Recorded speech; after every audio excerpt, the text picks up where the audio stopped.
Hello नमस्कार. आज मी जाणार आहे दादर शिवाजी पार्क येथे सुरू असलेलं आराध्य रक्षाबंधन स्पेशल एक्झिबिशन पाहण्यासाठी.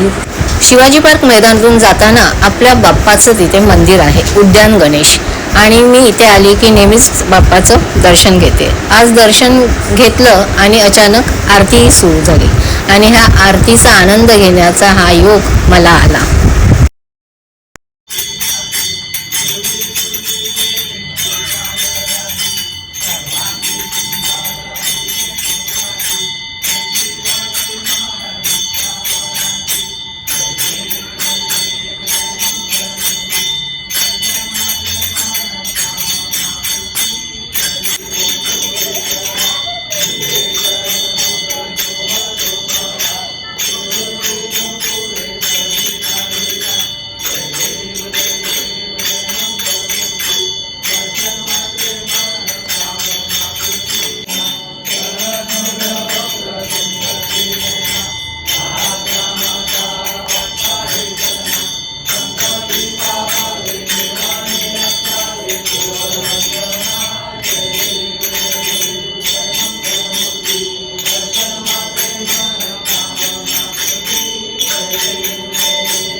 गणपती बाप्पा मोरया.